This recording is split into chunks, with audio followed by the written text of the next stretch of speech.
Eh bien, pour ceux qui ne retrouvent que maintenant, cela fait déjà 6 rencontres que nous avons fait en progression sur les blessures de l'enfance. Donc, demain soir, mercredi 26 juin, nous ferons la dernière qui sera peur de l'inconnu, les peurs de l'inconnu chez l'enfant, mais chez l'enfant que vous étiez aussi et l'enfant que vous aurez peut-être demain. Alors, c'est intéressant quand même de savoir comment cela fonctionne parce que et bien souvent, nos comportements, nos remarques, être attentif en tant que parent, c'est pas toujours évident parce qu'on a la vie, parce qu'il y a plein de choses qui se passent dans notre monde et dans notre monde intérieur aussi, peut-être des choses qui nous rappellent aussi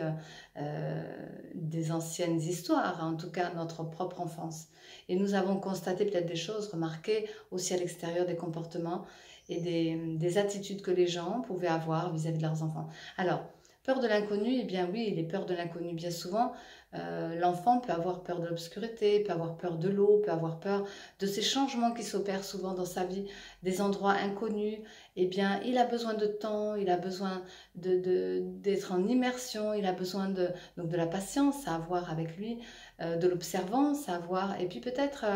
une écoute aussi, un dialogue particulier pour qu'on puisse saisir à quel moment cet enfant, eh bien, il est dans des peurs. Et puis, peut-être qu'en tant qu'adulte, des fois, comme on est plus âgé, qu'on a vécu des choses et qu'on a souffert, mais qu'en même temps, on a pu se renforcer, qu'on a pu mieux saisir aussi la notion de peur déjà tout court, parce que l'inconnu, je pense que même en tant qu'adulte, aujourd'hui,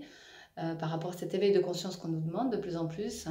eh bien, on a vraiment un travail à faire sur cet inconnu, justement. Ce qui n'est pas nous fait toujours peur. Ce qui n'est pas reconnu ou connu nous fait toujours peur. Eh bien, cet enfant, on va dire peut-être que simplement l'obscurité, l'eau ou autre, que ce n'a pas de valeur peut-être pour nous, que ce n'est pas important pour nous. Mais c'est peut-être important pour l'enfant. Donc, il peut être marqué à vie pour des petites choses comme ça qu'on n'a pas vues, pas compris, pas vécu, en tout cas pas exprimé et dialogué avec. Donc c'est un plein d'amour à lui offrir, ne serait-ce qu'un bien-être et une confiance absolue, que si on peut écouter vraiment ce qu'il est dans ses peurs, pour essayer de saisir simplement si c'est un passage, si c'est une reconnaissance à avoir, et puis ben, lui donner des repères, en tout cas un exemple, et puis en discuter, ne serait-ce qu'exprimer la communication permet aussi beaucoup de choses de libération. Alors dans cette soirée guidance, eh bien, de la manière dont on la présente, et bon, il y a une présentation justement de chacun, du collectif, de vos venus si vous venez. On est en cercle, hein. Bien souvent c'est mieux parce qu'en cercle comme ça on se voit tous. Et puis on n'est pas à l'école, c'est convivial, et puis on n'est plus l'enfant que nous étions. Mais en tout cas, on va pouvoir exprimer quand même des sensations sur ses peurs, et puis l'enseignement qui peut euh, venir de là, puisque c'est un enseignement qui vient de ma guidance, je suis canal thérapeute, et l'être profond vient me parler, vient me montrer, vient m'exprimer des choses dans mes perceptions extrasensorielles pour vous, dans votre état d'être, mais en même temps pour exprimer un nouvel enseignement, une nouvelle façon de voir les peurs de l'inconnu.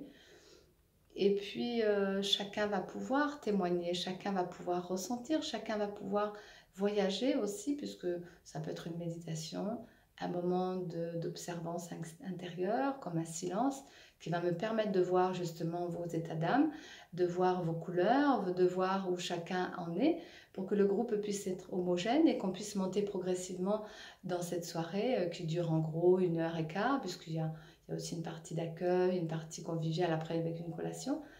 et que chacun puisse avoir cette progression lente mais profonde